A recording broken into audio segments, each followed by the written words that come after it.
Hey guys, Frank with Tithely, coming to you on Tuesday with another episode of Modern Church Leader, where we're interviewing church leaders and pastors in a live show. We do this on Facebook and on YouTube live every Tuesday. So excited to come to you today. Got a great guest, and we're really going to be talking about how to do discipleship during the pandemic. So how to do discipleship really in a digital way.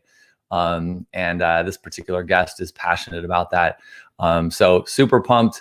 If you're joining us live, definitely hop down in the comments. Let us know where you're joining from, maybe what your church, the name of your church, pop in maybe the URL to your church, how we get to your website, those kind of things. Love to just connect the audience. We get, 100, or a couple hundred live viewers pretty commonly. And then a bunch of people see it sort of after, as the recording goes out, but just love to connect pastors and church leaders from all over the world. So let us know who you are, where you're joining from, and what your church is, and we'll get rolling. So without further ado, let me pop in Pastor Shawn. Shawn, how you doing today? Hey, doing well, Frank, man. Great to be here. Thanks for having me. Yes. It's great to have you. So, and we talked about the last name. So it's Sean Gajda. Yeah. Hopefully you got that right. And you're coming to us all the way from South Carolina. So excited to have you. Why don't you tell us a little bit about, yourself, how you got into ministry, talk to us about your church, how you guys, sounds like you're a fairly young church too. So how'd you guys start the church up out there, and just share a little bit of your story? Sure. Yeah. So, hey, I'm Shawn, obviously. We are in Travelers Rest, South Carolina. So it's actually, if you kind of know anything about South Carolina, it's in the upstate. Greenville, downtown Greenville is about 15 minutes from us. So we just tell people we're from Greenville. But It's this beautiful little town nestled in the foothills. It actually got its name exactly as it sounds, Travelers Rest. People, before they would actually go up into the mountains and try to cross all the terrain to go north, they would stop in TR and they would get all the things they need. They would rest and wait kind of for the big winter to go by. And then they would hit it as soon as they could in the early spring. So we're a slow paced town, and really just enjoy kind of the growth of a new city, but also keeping some of that smaller town vibe alive as well. But yeah, we're a younger church. I'm almost 37, which feels really old, but I know that I'm sure there's people who are watching right now. Yeah. You're an old guy. Yeah. But 37, I don't know. I've got a 9-year-old son who reminds me that I'm old, or says I'm old. And then a beautiful 5-year-old daughter who owns my heart. And if you have daughters and you're out there, I know that you know what that feels like. And then we have an 8-month-old son, Gavin, who is super cool and kind of letting us relive some moments we didn't expect to live. So married, my wife and I celebrated 13 years this past week. And she is incredible and a wonderful person. And I think the world is better when people know her. And we started Trailside Church. I guess it was the kind of beginning of it. The genesis, I guess you could say, was just over 3 years ago. We launched 2.5 years ago, and we've been just pushing through ever since. So it's been really fun. Love that. I love the name too, Trailside. But sounds like you picked it up from the actual community and everything. So super cool. We're big on being planted where we are, you know what I mean? And we want to be synonymous with an area. So sorry, I didn't mean to interrupt you there. No, it's are you from out there? Is this like hometown, or did you move out there? Like what's the journey to Trailside? It's funny. I get, this is an interesting place for me, because you may see right up here, I've got my Cleveland Browns helmet. I noticed the football helmet. I can't really tell it's Browns helmet. Yeah, it's bad. It's a full on Browns helmet there. Love it. So I was born in Cleveland and then moved down to the South when I was a kid, and I've lived in Greenville most of my life.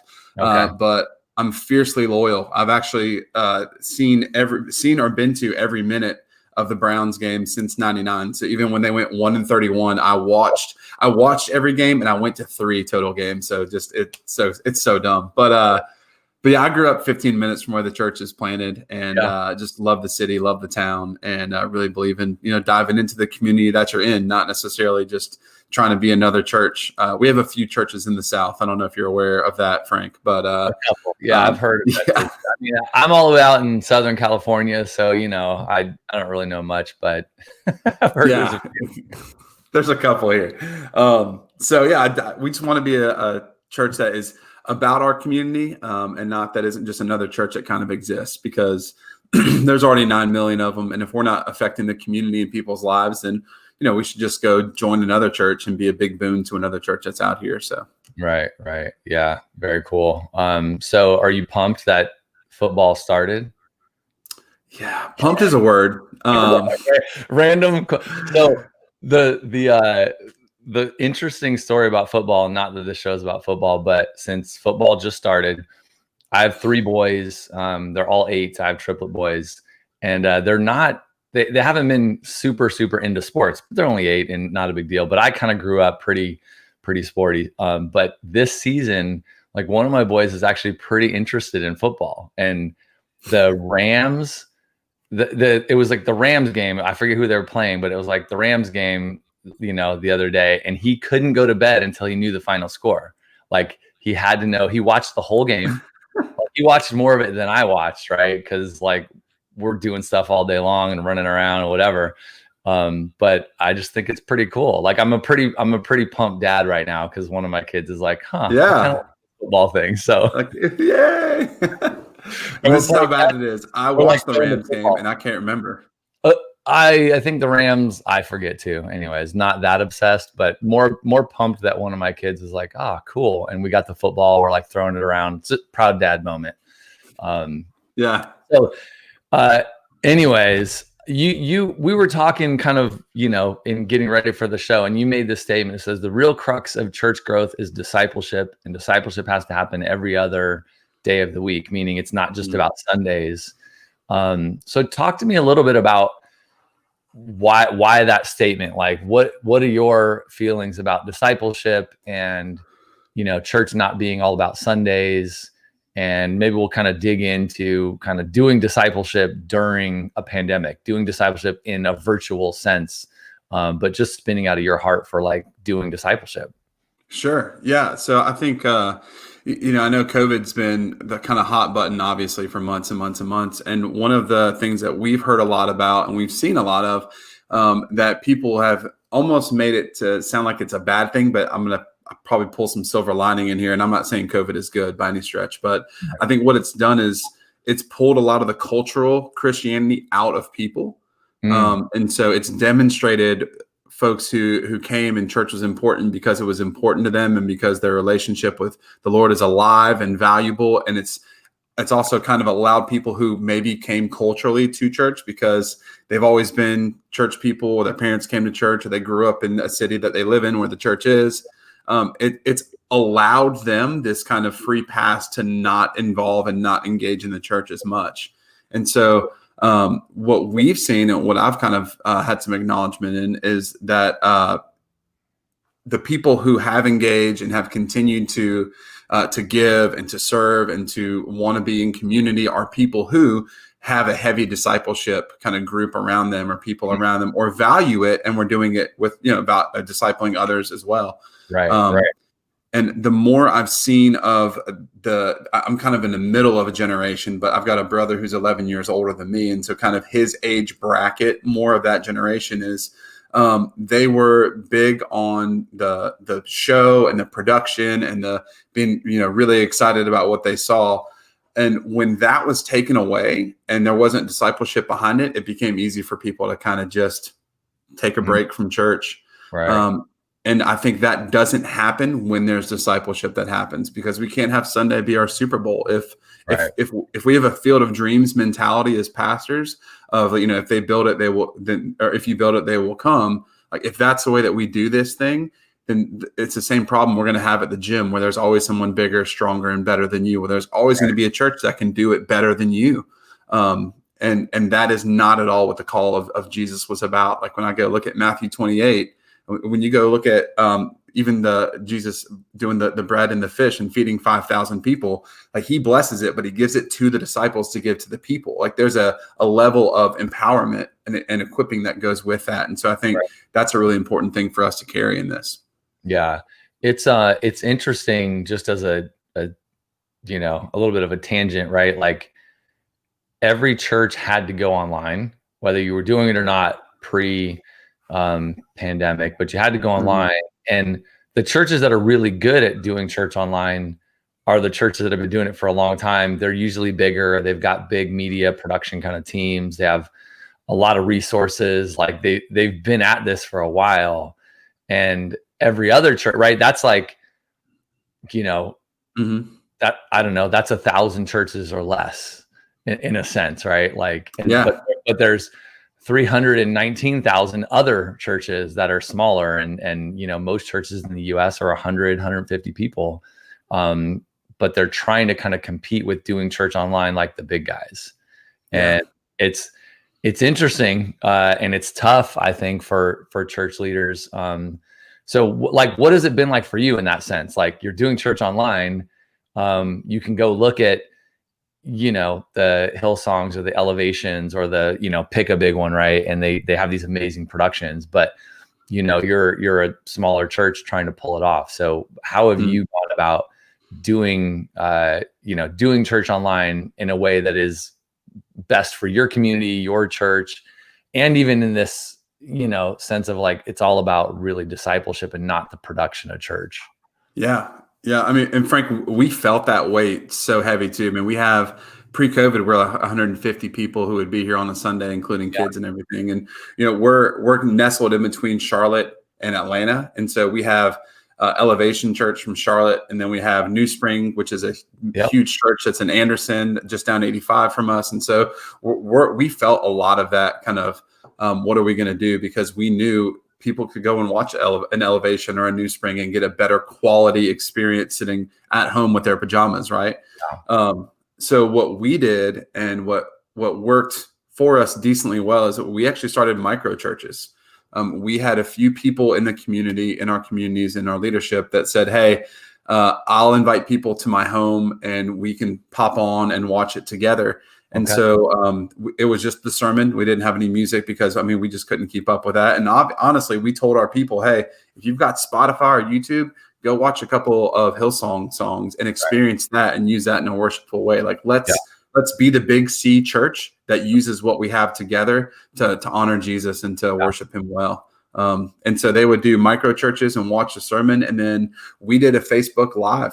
It was it was supposed to be 15, 20 minutes, but always ended up being an hour because, pastors can talk a little bit. But no, and we just did it from our house. And sometimes my wife would join us. My wife is not a upfront, like she's a Enneagram 9, if you know Enneagram at all. Like she's very wants to take care of people, but is not going to get up in front of everybody and chat. And so for her, she was able to be a part of that so people could see her. And we had some huge engagement because people just wanted to see pastors and know that, like, hey, we're struggling through this too. And that binds us in unity. And when we have those things together, then we can walk through things like COVID together. And so really, honestly, that helped us with our discipleship because we would talk about questions, talk about the sermon, have people interact with us like hopefully they're doing now on YouTube. And then we could even like move into some huge questions. And I'll be honest, our church has grown through COVID because of some of those opportunities that we've had. And the freedom of knowing, hey, I don't have to measure up to a church like Elevation with a, $900 billion budget. We're just a small church plant, but we can do what God has given us. We can do that really well and with excellence just by how we love people really well. And it doesn't have to be super pretty. So, yeah, I love how the micro church concept. So you'd have a handful, 3, 4, 5, 10, I don't know, but smaller groups that would get together in homes and just watch the Facebook Live together. They could, whatever, do breakfast, do lunch, kind of around it or whatever, and hang out. Are you guys still doing that? Like, did that work well and it's kind of a thing now, or was that for a time and you've shifted? Like, what's going on? Yeah, so we shifted from some of that when COVID got really heavy, when it was like, hey, stay in your houses, don't leave, and the world shut down. Right.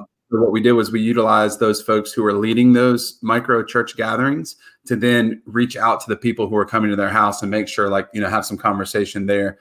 Now, where we are now, we've actually been meeting in person, socially distanced really well, masks and tons of sanitizer and things like that for the last, I think, 9 weeks. But we do still offer the online experience because, we haven't opened our kids' side yet. And so we have a lot of young families. And so they've all, for the most part, been home. And in South Carolina, even the political arena, certain people feel different ways. And so we're kind of, if we want masks, then there's a group of people that won't come if masks are, have to happen. And there's some that won't come unless there are masks. And so we've just limited our gathering in person to like about 50 people. And then we do everything online and we check in with people that way. Gotcha. Okay. Cool. Just to kind of talk that part of it through. Let's jump back to, discipleship. Like, why is discipleship such an important thing to you? Like it's important in general, but like, why was that something that you honed in on in some of our kind of pre-podcast chats? Yeah. Because I think that is where the ultimate level of relationship that people want but don't know exists. Yeah. We love to quote Jesus when he looks at Peter and says, "Away from me, Satan." And we're like, wow, well, sometimes you got to be rough with your friends, but we forget that they were around each other every day for 3+ years. And there was a relationship there. You can't practice Matthew 18 church discipline without relationship, because then it just becomes anger and it becomes getting even, and you bring humanity into it. There's so much. I think it's John. Don't quote me because I should have known that beforehand. I do, but I'm kind of blanking. Where it says that even if he recorded everything that Jesus ever did, it would fill up every book of every world. The libraries couldn't hold it. And so we get so caught in this idea that it was big event. And so we end up running our ministries that way that we forget that there was this relationship that happened throughout everything else. And so we expect these deep relationships and walks with people, and then we get hurt deeply because there's not actually a relationship. It's just event coordination that we have. Right. And I think we have gotten to a point where there's a lot of pastors who want to build a platform and they want to say things that are very quotable so that they get some, like, I don't even know if it's self-esteem isn't really the right word, but God esteem is what people have even called it. And we've missed a huge part of what Jesus did, which is he walked with people. He was with people regularly in conversation. And, you can't walk on the street corner and just yell at somebody and expect something to change. We've seen that, and people do that, and it doesn't work. But what we can do, and what we do see, is where Paul says, man, follow me as I follow Christ. Like, that's it every day. Do life with each other, be in each other's business, but not in order to mess things up, but to lift each other up. Like I see Moses, lifting his hands and having his two buddies beside him holding his hands up. And I'm going, we're missing that in relationship. And that can only happen, Sunday afternoon through Saturday. If everything you have on Sunday is what you have. I told somebody recently, I said, man, you can't blame the pastor or blame the church when you're hungry on Thursday, because the only time you eat is Sunday morning. And so discipleship has to happen because that is the roots of the church. Jesus went and said to Peter, like, I'm establishing my church in you. Like, it's a relationship. It has to carry, and there has to be empowerment, and you can't do that without long-term discipleship. Yeah. No, I love that. How do you do that in this virtual world? I think people are really struggling with, how to pull off even meeting in small groups, let alone having one-on-one kind of relationships and where you can encourage and build each other up and help each other out and share the stuff that's going on in your life. Like, obviously you have Zoom, so it's practically possible, but there's something just different. Like, I can't go have a meal at your house and hang out, and like, that dynamic has been disrupted. So how are you doing that? Like, how are you helping to encourage that in your church during this kind of interesting time? Yeah. So I think an important thing for us that we realized when Zoom was the thing and everybody was using it and everything was great, we thought people would be all about that for a long time. And then it took a month and a half to where people are like, oh my gosh, another Zoom meeting. Like as soon as it died off where you could put some background behind you that was funny, people thought, okay, I'm kind of. The kids are still pretty pumped about that, to be honest. So yeah, absolutely. And my son is too, but it revolves around butts and boogers is what he wants to put on the back. So, but what we had to do, Frank, and what we're still figuring out, because we don't have this down yet either. What we're figuring out is how to do dynamic relational things that don't necessarily look like church has always looked. I don't know if that makes sense. But we're doing things that aren't necessarily like, hey, let's get around Zoom and have a Bible study. Sometimes for us, it looks like, hey, we're going to go and play games. Like there's a Jackbox game that some people, we have like 14 people in our church love to play games together. Yeah. And that can be discipleship. Like those are moments that lead to relationship. And we have to stop saying, hey, here's the traditional aspect of how church is done, and going, well, we have to work within this box. I don't think that's it at all, because that box was formed because of what culture was 40 years ago. And we've just kind of carried that tradition in. I think we have to be willing to meet people in lots of different ways. And sometimes that looks like games online. Sometimes that looks like writing letters. Like my hand, if I could share how bad my hand hurt yesterday after writing letters to people, because that shows them you still care. Because if you can't hug them in person, getting a letter in the mail that says, hey, I love you, I'm checking in on you, is kind of the next level above a text. And it shows that you cared enough. And so doing things like that, and almost going back to old school thought of caring for people in a deep way that isn't just a fly by the run of the mill kind of text, has been really helpful for us as well. Yeah, I love, number one, my brother introduced me to Jackbox games, a few years ago, and they're amazing. So fun. We played the t-shirt one. TKO. I love TKO. TKO is pretty awesome. It's awesome.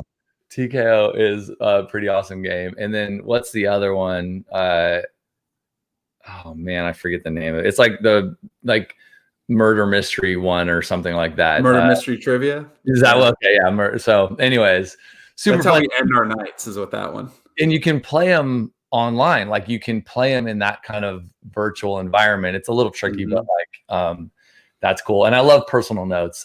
How do you encourage your church to do that? Like you're the pastor, you can't do this for everybody in the church. You know what I'm saying? Like, how do you inspire your small groups, or however, I'm not sure how your ministry is all set up, but how do you equip them, I guess maybe is a better word, to do these kind of like things that revolve around relationship and discipleship and making sure people are getting together? Because fatigue has set in deeply. Yeah. And some people are, more, I don't know, like more with it than others and are kind of pushing through. And other people are like, forget about it, man. This is not my gig. And I can't pull, like, not that they're not engaged in the church, but they're, small groups are maybe suffering, or time with other people is suffering just because they're like, I've been on Zoom all day long. I can't pull off another one, or what for whatever reason. So how do you equip your small group leaders? Yeah. So we kind of do like two focuses. We were actually rebuilding and relaunching our small groups when COVID hit. We had really been planning some pretty big ministry moments for a few months. And so when COVID hit, it kind of obviously canceled all that out, or delayed it, I guess you can say. Yeah. But there's two things that I tell my team, and we have a small team, like we're, like I said, a small church. But I tell them the first thing we have to do is take care of ourselves and our mental health first. Mental health is something that I'm passionate about, because I'm tired of seeing pastors burn out. I'm tired of reading stories about pastors committing suicide. I'm tired of reading stories about moral failure, because people just feel like they don't have anything left. And I've lived some of that too. And I've got a friend who's watching right now on the stream, who's one of my best friends, who's walked with me through that. And I've walked with him through that as well. And so you can't lead if you are burned out and if you aren't right. And so the first thing I do with our team and our leaders is like offer counsel, and offer them a way to have counsel outside of myself, so they can really feel like they can also be as fair and open as they need to be. Because if you're not ready to lead, then you can't expect anyone else to lead under you as well. You can only take people as far as you can go. And so that's one big thing for us. And the second thing is we try to anticipate roadblocks before they ever get there so that we leave excuses at the door. So for things like writing letters, for our leaders that we want to do that, we will get all the way down to stamps and envelopes and have things ready for them so that there's the only thing that they have to do is write them out. And then we have an intern who is incredible, who we can get to send stuff out and to do kind of stuff like that. So we want to, when we say equip people, we want to equip people very well so that all they have to do is the creative nature of caring about people and writing things down that are personal, that show that there's still love for each other. If you don't anticipate needs, then you're going to run into every roadblock, and then you're going to get twice as tired. And then you're also going to use roadblocks to hyper spiritualize and say, well, maybe I'm wrong, or maybe I didn't need to do this in the first place, or maybe, and it just kind of exasperates this fatigue, spiritual fatigue, I guess you can say. And so that's a big thing for us. Yeah. Yeah. No, I love that. I mean, are you doing things? Do you have a small group, like volunteer team? Do you meet with them like regularly to do like any trainings, or just encouraging them, or sharing stories of things that are going on? Like, how has that looked for you guys as you progress? Yeah, so we've used two tools that have been pretty regular for us to keep in with people. We have a Facebook group that we use that is just for our community. It's really for like our covenant membership, which is kind of the next step for us. And so it's team leaders, it's people who are invested, who give, who said like, hey, I'm in covenant with the church. Yeah. And then we use the Tidely CHMS. We have groups in there to make sure that we're talking with all of our small group leaders, our student ministry families, because that's another thing. Our student ministry is shut down too. The schools were shut down, and so keeping them abreast of situations and here's how to pray, and just being vulnerable, man, and communicating that vulnerability has been huge. That's like a whole nother episode, like, kind of student or college or high school kind of ministry during this time. It's like totally different, because I don't know what it's like out there yet, but I mean, out here, schools aren't back. Everything's virtual for everything. And like, I remember being, becoming a Christian in college, and like being with your peers in the college ministry was everything. And like, they don't have that kind of, or it's just different, I guess they're making it happen in different ways. So we've relaunched everything, Frank. I mean, genuinely, it is like, it's like launching the church the first time. You just are a couple years ahead, but we're having to redo everything, rethink everything. And that's not a scary place. I think it's a place of freedom, honestly. It's been great. Yeah. Well, man, what's it? So you guys are back in the building. You're meeting in us, it sounds like 50 or so people. How are you, like, what does discipleship look like now for you guys? And what are you planning for? Like, are you trying to meet one-on-one with people now and trying to get your small groups back together? Are you still using Zoom and things like that? Where are you headed through 2020?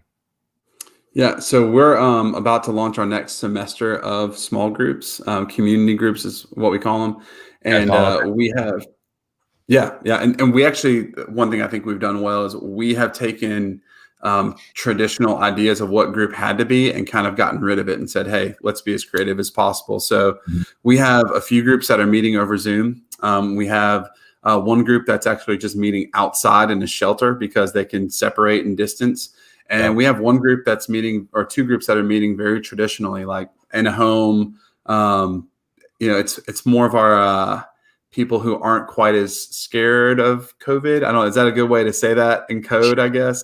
They're just, risk takers. They're fine. Risk. There you go. Yeah. There are a lot of jokes that I would like to say, but I know I would upset some people. So for your sake, I won't say them. But yeah, we have people who desire the traditional community group aspect, who are stepping into that as well. And so we've just kind of made it opportunistic. It's kind of the best way I can say it. Like, if you want a group, we will find a place.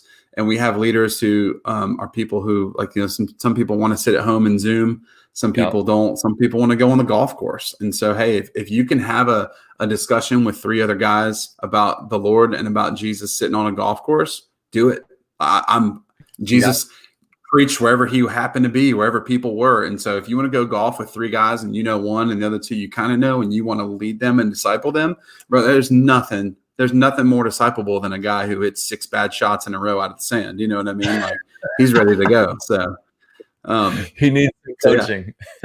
Yeah, he's got some opportunity. I love that. So are you guys planning on bringing everyone back anytime soon? Yeah, like, what's that look like for you guys out there, restriction wise? It's such a moving target. We have as a lot of people faithfully call him, we have Governor Foghorn Leghorn, as people like to call him. Our governor is very, very Southern. He's got the Savannah drawl, and he's kind of been a little all over the map, but everybody has. And so restrictions.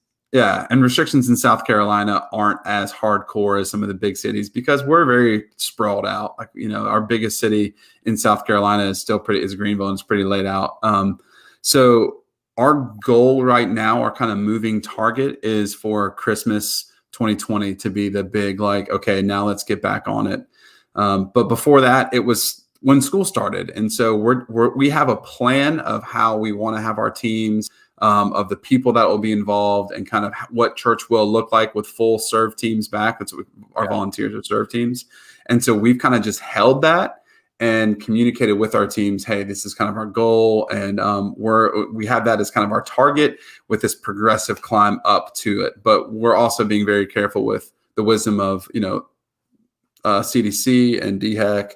And also some of the, we're taking a little bit of a page out of some of the other mega churches around us. Because they've got guys who are a lot smarter than me, and they've thought it through with a lot more people. And, if they're going that way, then I don't think there's any harm in kind of watching and listening to them and, communicating with some of those guys as well. And so that's kind of been our canary in the mine, I guess you can say. Yeah. No, I love that.